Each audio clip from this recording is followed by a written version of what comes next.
Hello, everybody. Welcome to the Buckeye Weekly Podcast. I am Tony Gerdeman, here as always with Tom. How's it going? Tony, I just want to start the show by welcoming in all our new Tennessee friends who saw the title and got excited and clicked, and we just want to say welcome. We promise we'll give you an honest assessment of what Tennessee needs to do to win, but first you have to hit the thumbs up button and maybe even check us out at BuckeyeHuddle.com. Make sure you're subscribed to our YouTube channel at youtube.com/BuckeyeHuddle. We're going to have plenty of coverage all week long, so welcome. We know almost of the words to Rocky Top, so we'll probably get along fine. Right, and then we'll just sit here and wait for 5 minutes for you to do all of that stuff that Tom just said, so go. Now, yes, welcome to a show that we were doing entitled What Tennessee Needs to Do to win this game, this playoff game against Ohio State, and we'll do one for Ohio State as well. There are many paths to victory for both teams. But let's start with the visiting Tennessee Volunteers, Tom. And as I think about this, you've got to stop the run. You got to stop the run. There's part of me that has already just assumed Tennessee has stopped the run, and it's like, well, let's just move on. But they do still have to do that, and I am expecting Will Howard to be more involved with the running game. But that, as stubborn as Ohio State was against Michigan with running the ball, you still have to stop that run. And I kind of just feel like it's a given, but Tennessee can't feel like that. No, they absolutely can. And we have seen teams run on Kentucky or on Tennessee so far a couple times this year. Not really the games that we've watched, but there have been other games. Kentucky ran for 168 yards. Mississippi State ran for 179 yards.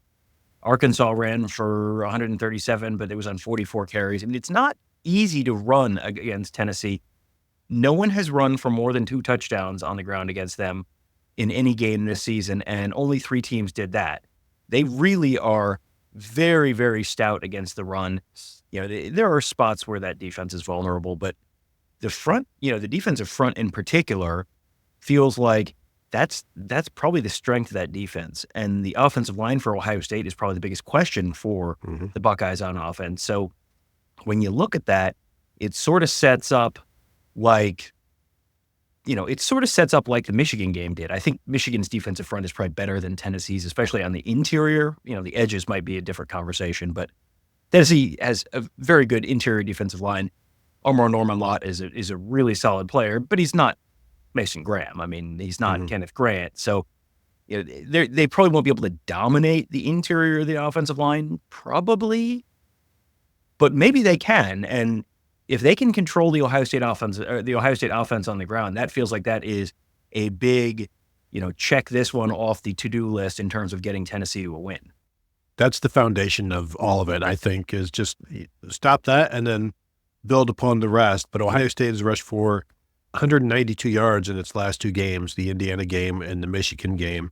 And I'd say Tennessee has similar defensive front to both of those teams. And we talked with Ryan Day on Monday, and he was talking about how they're still shuffling the offensive line and they may be rotating guys in.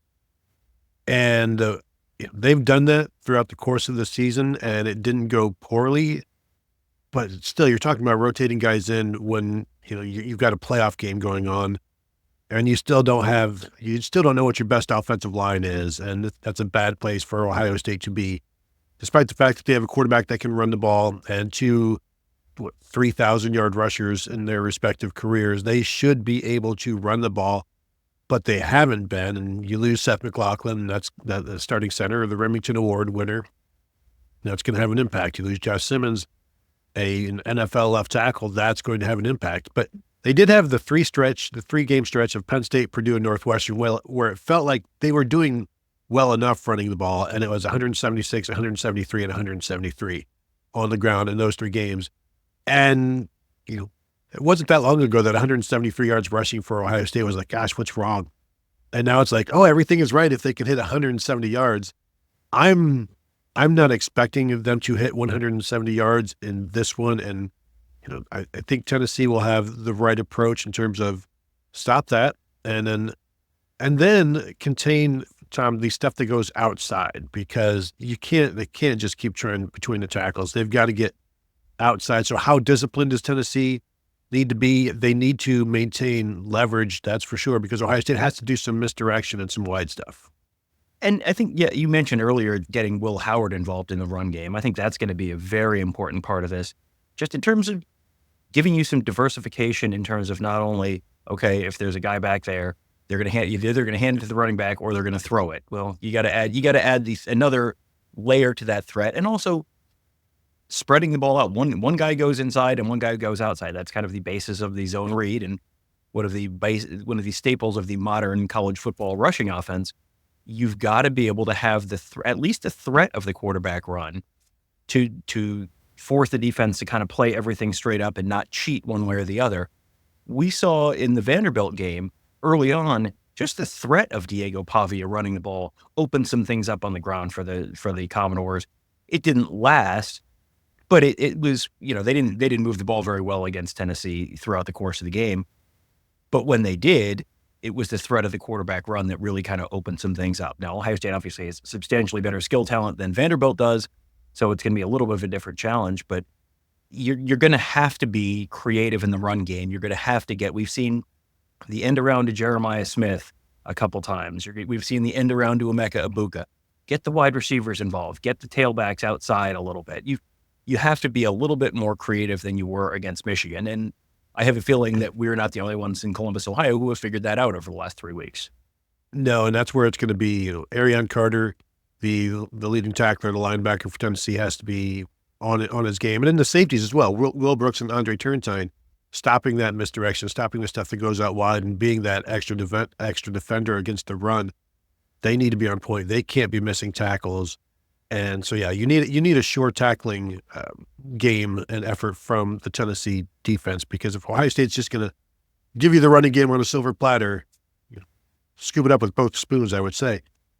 The Tennessee defense versus the Ohio State passing game, we've seen Tennessee get thrown on, and this is an area where this also starts up front. All good pass defense starts with a pass rush, and I wonder, Tom, if we just see them.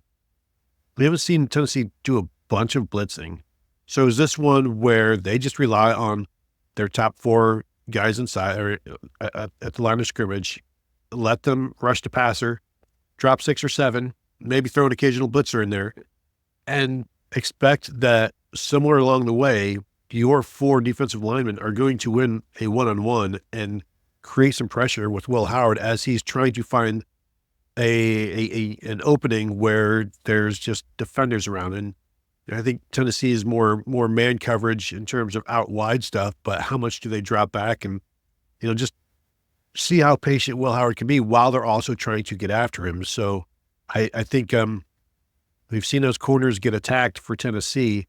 The safeties might want to help out, but also it'll be interesting to see how much they just drop back into coverage, and then also how often they put 2 guys over top, a safety over top of Jeremiah Smith. That seems like the standard operating procedure for teams right now.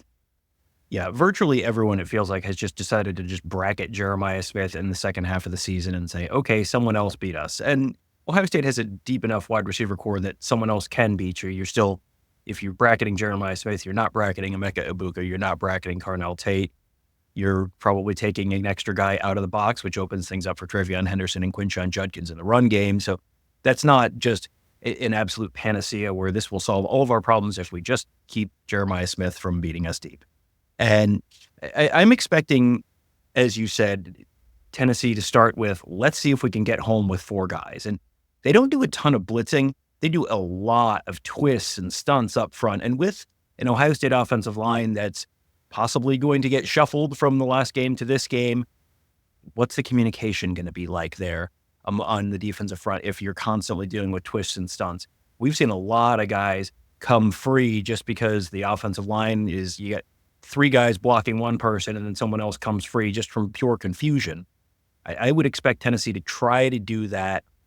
I did a whole show with Ross Fulton, who's our X's and O's guy at BuckeyeHuddle.com. You can just search Ross Fulton analysis on YouTube, and he does a great job of breaking down what Tennessee does. He talked about, playing a lot of cover 1, cover 3. They will mix in some cover 2 during the game, but not really. And when they're in cover 2, that's kind of more basic because that's not really what they do. So they don't have as much diversity with their cover 2 packages. So you can listen to that whole show and Ross breaks that all down for you. But yeah, I'm expecting Tennessee to try and just do it with the defensive front and keep guys back in coverage, because if Ohio State has made it very clear all year, if it's one-on-one with Jeremiah Smith, then they consider him open and they are going to throw the ball. And Jermon McCoy, I think one-on-one with Jeremiah Smith might be kind of interesting to watch. If Jeremiah Smith's one-on-one with Ricky Pierce, I don't think that's going to be good news for Tennessee. And Will Howard said it. I think it was Will Howard said it on Monday. Tennessee's got a good corner, number 3, and that is Jermon McCoy. And Ricky Gibson. Sorry, I'm confusing James Pierce. If James Pierce is on, that's probably also not good news. But I'm guessing that's not going to how they're going to draw it up. But yes, Ricky Gibson. Sorry. I thought you were a noted Milwaukee Bucks fan, shouting out Ricky Pierce there. So with I think the offensive line for Ohio State, their best players are their 2 tackles, Donovan Jackson and Josh Fryer, and the pass rush generally comes from the outside. But we've talked a lot in the what we've learned from watching all of these Tennessee games, these 4 Tennessee games. We've talked a lot about Joshua Josephs, the other defensive end, the other pass rusher, and he's got 1.5 sacks on the season. But he still has that potential. He could have a sack and a half in any given game. Tennessee has 29 sacks on the season. That's good for 41st nationally. And that, to me, is also indicative of the lack of aggression there. They just, you know what? We'll let the front 4 get to it. And if they don't, they don't. But, we'll make it up along the way. And so if Will Howard has time, to me, that's the thing. If you're going to give him time, you can't let anybody, you've got to make sure that you're just clouding everything up and there are no zones to throw into. But then that's where he also needs to be able to run and hit the outlets, and that's a focus. We know they're going to be throwing the ball to Jeremiah Smith more. They've talked about Chip Kelly talking about how we've got to get the ball to our playmakers. And if that's not being allowed, then you have to scheme it up, and we know they'll move Jeremiah around. And so you're just watching that chess match and how Tennessee adjusts to the adjustments, I think, is going to be key. I don't know if the Ohio State offense has adjusted as well as the Ohio State defense after half this season. I don't know that they've needed to, frankly, because the adjustment for the Ohio State offense in the second half is okay, let's dial it down. Let's get out of here with a win. We're up by 3 scores. Let's not go crazy. We've got the playoffs to worry about. And so the way these 2 teams adjust at halftime will be a factor as well. The Tennessee pass offense, I want to talk about that now because they'll be going against a secondary that is one of the best in the nation, but is capable of its ups and downs, and capable of its downs for sure. No pun intended. But the ability to get flagged for Davison Igbinosun, his handsiness. Denzel Burke, the other corner, has been good, but sometimes in bigger games like the Oregon game, I think the game plan was not a good one, and he bore the brunt of that. In this one with Tennessee's passing offense, where do you see the best opportunity for success? I think where we've seen Nico Iamaleava make the most explosive plays is sort of out of structure, where he has pros and cons to how much he will hang on to the ball and try to make something happen. If you get pressure on him, but he's able to escape, sometimes he takes off and runs and picks up a big gain that way. Sometimes he also will just sort of get out of the pocket, buy some time, and he has such a strong arm that I think places where you normally would think you're not going to get a football in there, he will sometimes overshoot those. Mm-hmm. So to me, I don't know that I necessarily worry as much about him back in the pocket, throwing on rhythm, 2 seconds in the pocket, something like that, and the ball's out. To me, it's when everything goes a little bit haywire and he has to go figure something out. And that's the moment when I think both teams should be sort of holding their breath, because for Ohio State, yeah, sometimes Dante Thornton is just down there somewhere and he's going to find him. And sometimes double coverage is down there and he's going to find them. And that's when Tennessee fans need to be holding their breath. The pass offense, to me, if Tennessee has to rely on its passing game to win, that's probably not great news for them, because the games that we watched this year, we watched 4 games this year. We watched them play Vanderbilt. They threw for 257 yards and 4 touchdowns in that game. Great. That was fantastic. The other 3 games, Alabama, 194 yards, 1 touchdown. Georgia, 167 yards, 0 touchdowns. Arkansas, 158 yards, 0 touchdowns. Against Florida, which we didn't watch, but which also was a close game, 169 yards, 0 touchdowns. It feels like, it's great. It's wonderful that they ran up massive numbers against Kent State and Chattanooga and all that, and that's wonderful. UT Chattanooga is not the defense you're facing. Kent State is not the defense you're facing. Kentucky was the only other team that they threw for more than 220 yards against. Chattanooga, Kentucky, Kent State, and Vanderbilt. That's it. And I think those teams combined, outside of Vanderbilt, which I think went 6-6, I think those teams combined to beat like 1 or 2 FBS teams. The other 3 combined this year. So, that's not great competition. I think for Tennessee, the less you have to put on Iamaleava's plate, the better. Because this is going to be, he's still young. He's still a redshirt freshman. This is going to be a tough environment, both weather-wise and crowd-wise. And, defense, in terms of who they're facing defense-wise, this is going to be one of the toughest of all 3 of those that he's had to face. It didn't go great for him when he had to face the Georgia defense in Athens. Plus, you've got the weather factor on top of this. His arm is strong enough that I think he'll be able to cut through whatever wind there is. But it's just, this is going to be colder than it has been for them. So I think that's going to keep the offense down for both sides. But yeah, he to me, in structure, I don't think that's as much of a concern. And part of that has to do also with just the Tennessee wide receivers are not particularly explosive. Out of structure, making it up as he goes, that's where I think there might be a little more danger for Ohio State. That's where somebody can get behind the defense. Mm-hmm. We saw him have really good success against Vanderbilt with the RPO, through 3 of his touchdown passes with the RPO. And that's an easy read. It's just basically 1.5 reads. And that's something that is a young quarterback can do. But you're going to be doing that against, whether it's a linebacker or a safety, upperclassman or, Caleb Downs, who plays like an upperclassman. So that whole game between the quarterback and the linebackers that he's reading, or if he's reading a safety coming down or staying up, that's all going to be very interesting to watch. And if he can have some success with the RPOs like he did against Vandy and, break one, it may only take, as we saw against Michigan, it only really takes one big play to be the difference in this game. And makes a right read and a good throw, because we know he can fit it into tight windows, and we know like Dante Thornton can get gone after catching it, then that may be the difference in this one. That's where we also need to talk about the pass rush for Ohio State and the fact that the Tennessee's tackles have not been great this year in the games that we've watched. Saw them give up, 4 sacks against Arkansas, to an Arkansas defense that really doesn't sack the quarterback, and 5 to Georgia, which, Georgia maybe is not Georgia this year, but is generally Georgia. And so if Ohio State can have that same kind of impact, that's why Hurd and Campbell, left tackle, right tackle, they need to have their best games, not just because this is the most important game for them this year, but that is also a really good avenue for Ohio State to impact this passing game and create some turnovers, create some losses and things like that, and get anything that they can kind of do to Nico Iamaleava in the first quarter, maybe felt throughout the game, and not just by the quarterback, but also by the tackles. We've seen John Campbell, right tackle, get a little bit jittery at times if he's not feeling great about his situation. So those 2 guys need to have their best games, and that allows Nico to be confident as well and stay within that structure. And then, if he needs to get out, then he can get out. We know what he can do there. But I think the Ohio State pass rush needs to be neutralized for Tennessee if they want to throw the ball and be as successful in the air as they think they need to be.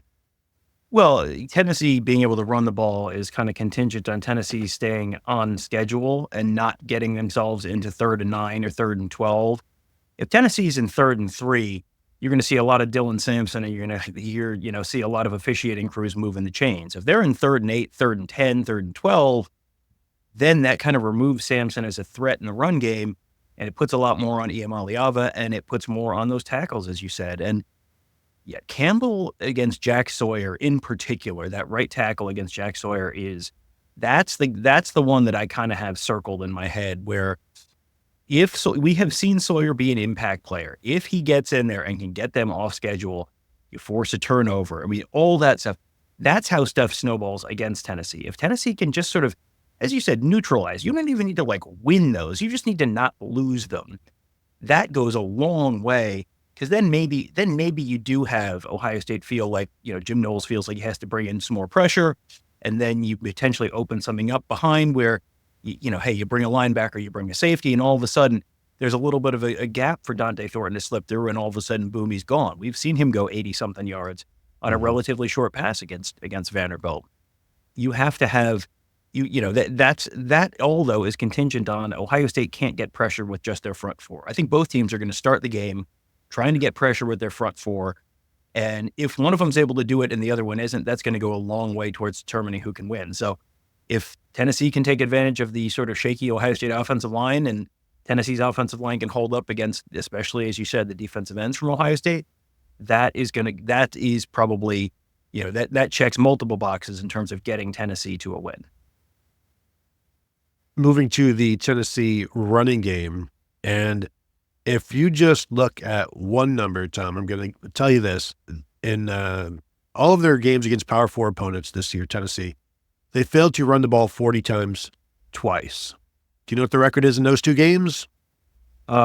Yeah, I do know because I'm actually looking at the same page on the stat sheet as you are. But yes, it is 0-2, Georgia and Arkansas. And those are two games where they didn't run the ball for 175 yards in either of those two. And, the 4 games where they didn't run for 175 yards, Florida, they went to overtime. Georgia, they lost. Arkansas, they lost. And Oklahoma, they won. But Oklahoma doesn't have much of an offense this year. So you didn't have to get the number very high to beat Oklahoma. It's just, this is the key to everything, is can Dylan Sampson pick up 4 yards on first down? Can you just stay on schedule? Get 4 yards on first down, get 4 yards on second down, 3-4 yards on second down, and get yourself into third and manageable. And the more they run Dylan Sampson, the better off they are. That can be a little bit of a cause and effect thing, where if you're winning, you're running more, so you end up with higher rushing totals, and it's a little bit of you get the order of operations wrong there. That this has caused that. This is a game where the more they can run him, the better off they are, because they would love to keep the Ohio State offense off the field. They would love to be able to kind of control the clock, control the pace of the game. They may still go tempo while they're doing it, but keep the Ohio State defense on the field as much as they can. Dylan Sampson, of everyone, may have benefited the most from this 3-week layoff, because we saw him right at the end of the Vanderbilt game, kind of grabbing at his hamstring a little bit. He ran the ball more than I think he ran the ball essentially the same number of carries as Quinshon Judkins and Travion Henderson combined. He was just an absolute workhorse this year. It's like 255, 256 carries for him. He absolutely needed a couple weeks off. He said this week he had not felt better. This is the best he's felt all year, and the time off really did him a lot of good. And now you can kind of get back in the rhythm and get ready to play the game. But he feels like he's poised to potentially, and the Ohio State defense is going to have something to say about this, but potentially have maybe one of the bigger games of his career, just in terms of they're going to be leaning on him a ton. I would not be surprised to see him get 25 to 30 carries. And if he averages 4.5 yards per carry, that probably gets them to a win, probably. I think they're going to lean on him as much as they possibly can. And if he can keep them on schedule, we see him on lots of times get bottled up in the backfield. It's like, oh, they've got him. And then he just sort of pushes the pile. And then, 4th and 1, instead of a stop, turns into 1st and 10 for Tennessee. You see him. The Ohio State is going to have to get him on the ground. They did a great job against the Khalil Mullings doing that against Michigan, right up until the one time they didn't, and then that turned to what would have been a loss into a 28-yard gain and the game-winning field goal. They're going to have to be really, really good about getting Dylan Sampson to the ground, because we haven't even talked about Tennessee's splits, but Tennessee split their wide receivers out so wide that you have fewer guys just between the tackles and close to being between the tackles. So the guys who are there have got to be so sound in their tackling, because if he breaks one tackle, you're going to see a 25, 30-yard gain, and Ohio State just can't afford to give up that many of those. And the Tennessee running game just gets better and better. We're looking right now, so 4.4 yards per carry in the first quarter as a team, 5.2 in the second, 6.5 in the third, and then you dial it back when you're trying to run the clock out. It drops down to 4.4. But with Dylan Sampson, he's carried the ball at least 20 times in every Power 4 game this season, except for against Georgia, where he only had 19 carries. And the thing is, like, even in those games, they lost that one by 14. He averaged 5.3 yards per carry against Georgia. And the loss to Arkansas, he averaged 6.3 yards per carry. So there is a way there for Ohio State. Like, they can give up some yards and then still get a win, or they can give us some success. Giving up yards would be an issue for sure. But like, you know, he rushed for 101 yards against Georgia in the loss. He rushed for 138 yards against Arkansas in a loss. And you'll see other games where 30 carries for 149 yards against Mississippi State, 5 yards a carry, but they overwhelmed Mississippi State. I am fully expecting another 25 carries in this one, and they will gladly take 3 yards per carry in the first quarter, 4 yards per carry in the second, 5 yards per carry in the third. They, as I keep saying, they're going to be as patient with the running game as Michigan has been, and I don't think they care, and they'll just continue to do that. And the thing is, with the RPOs, that can be a run call, that can be a pass call. And if Ohio State's trying to stop the run and take the ball out of Dylan Sampson's hands, then you're gonna have to tackle on those passes and keep that from hurting you. But if they can contain Dylan Sampson, boom, that's the first step, as we said, for Tennessee's defense.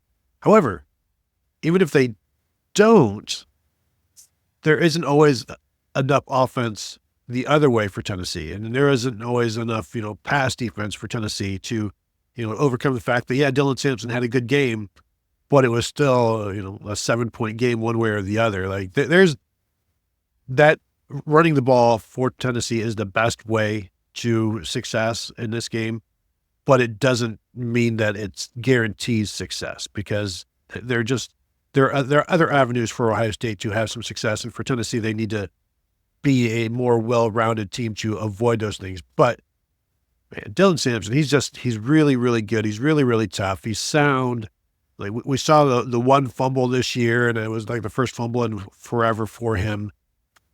But you've got to wrap him up, then you've got to keep wrapping him up. And he's going to run just as hard in the third and fourth quarter as he did in the first quarter. And Tennessee's going to be counting on you to be worn out by that point. And it generally works for him. Well, and you can tell that it generally works for them because you look at their record in one-score games. Since the start of the 2022 season, they've played 8 games that were decided by 1 score or less, 8 points or less. They are 7-1 in those games. That is the best winning percentage of any power conference team over that span. The only game they lost was one that we watched. It was 19-14 to Arkansas this season, and they darn near won that one. So this is a game where Ohio State needs to get off to a fast start. They have to get off to a fast start. The longer this is a game, the more it benefits Tennessee, because if Ohio State's up about 14 points in the first half, that starts to take the run away from Tennessee to a certain degree. And especially if they're up 14 points in the third quarter, in the fourth quarter, that takes the run away from Tennessee, makes Tennessee more predictable. If this is a one-score game and Tennessee can keep running for all 60 minutes, that's bad news for Ohio State. And that all goes towards Tennessee. When they run for 200 yards under Josh Heupel, they've done it 30 times. They're 28-2 in those games. If they can run for 200 yards, they are probably going to win. If they can keep the game close, they can keep running all game long. That's why Tennessee keeps winning close games. And the other thing that's an issue for Ohio State is Ohio State has not been a team that has gotten off to fast starts this year. They've been kind of notoriously a slow starting team. Even in games they've won by 30, 40 points, sometimes it's close or tied after the first quarter. Josh Heupel's teams do tend to start fast. They have scored touchdowns in the first quarter of 73 of 87 games that he's coached, including 40 of 51 at Tennessee. So And all they have to do, if Tennessee gets a touchdown in the first quarter, that's going to mean it's close. It's not, Ohio State's not up 10 after the first quarter, 14 after the fourth quarter. If Tennessee just gets a touchdown in the first quarter, that goes a decent way towards keeping it relatively close, because I do think this is going to be a pretty low-scoring game. If Tennessee just scores, score a touchdown in the first quarter, you get some kind of points in the second quarter, it's going to be relatively close going into the third quarter, and you probably can keep leaning on the running game. Tennessee doesn't have to do a ton. They don't need to be up 17-0 after the first quarter. They just kind of have to be methodical, and Ohio State has to be the one that there's a lot more pressure on Ohio State in this game, certainly. So the longer Tennessee keeps this game close, the more pressure there is on Ohio State, and the better it is for Tennessee. 100%. And one of the most recent loss while rushing for 200 yards came to a Big Ten team, Purdue, in a bowl game. So, hey, Tom, as we say, if these trends continue, is there any up or down, with the special teams, like you want an advantage for Tennessee? Kick it to about the 6-yard line, and Ohio State may catch it and may not, but they're going to choose to try to return it anyway, and they'll return it to about the 16-yard line. So, and I encourage Tennessee, if you want to have a better field position or give Ohio State worse field position, encourage them to return the kickoffs, because it has not been a source of success. And I know we just saw Tennessee give up a 100-yard kickoff return against Vanderbilt. Does not apply here. Don't worry about that. It's not something that Ohio State does. No, it really is not something that Ohio State does. And Tennessee has given up. That was I think the only kickoff return that they gave up all year that was any kind of a significant run back. I think they had 5 games or something where they gave up a kickoff return, and a bunch of them were like 8 yards. And so they tend to just kick the ball out the back of the end zone because they have a kicker who can do that. So I'm sort of expecting that to be the answer. The only area where I think Tennessee probably has a significant advantage in terms of kicking the kicking game is with the place kicker. Max Dilbert has been really up and down. He started great, then fell completely through the center of the earth and was like 1 for 6 in the middle of the season, and then was great again at the end. So I don't know if he was hurt in the middle of the season or just got in his head at the middle of the season, but he was substantially better. He had a 50-yarder against Vanderbilt in the last game of the season, and a day when it was like 30 degrees. Now, he hit it from 50. He banked it off the crossbar to hit it from 50, but he hit it from 50. That's something Ohio State has not done. Ohio State hasn't hit a 50-yard field goal since 2019. So that's an area where if it comes down to a long field goal, Tennessee probably feeling better about things than Ohio State is. And Tennessee can return some punts as well. They're pretty good at it. Ohio State's getting better with Caleb Downs. It's going to be a field position is going to be huge in this one as well. But there you go. There's Tennessee's path towards victory. Just don't screw up, basically. No, it's a little bit more involved than that. But, and again, we'll do one for Ohio State coming up as well. And then we've got bold predictions and then our full game preview all coming yet this week. And then we'll be live at points as well. So just if you're watching on YouTube, go ahead and hit the bell to be notified when we do go live and we drop new episodes. Subscribe to the channel if you've not yet done so. And a thumbs up right now would be fantastic. And of course, audio podcast platforms, we're all there. Buckeye Weekly Podcast, Tom's Buckeyes Tomorrow Morning Podcast. Find those and subscribe as well. And of course, find us at BuckeyeHuddle.com. Become a member. $4.99 for your first month. Talking about this game, whatever else happens afterwards. And something's going to happen afterwards. We'll be talking about it there and telling you what we know and what we're hearing. So thank you all for tuning in, and we will talk to you guys later.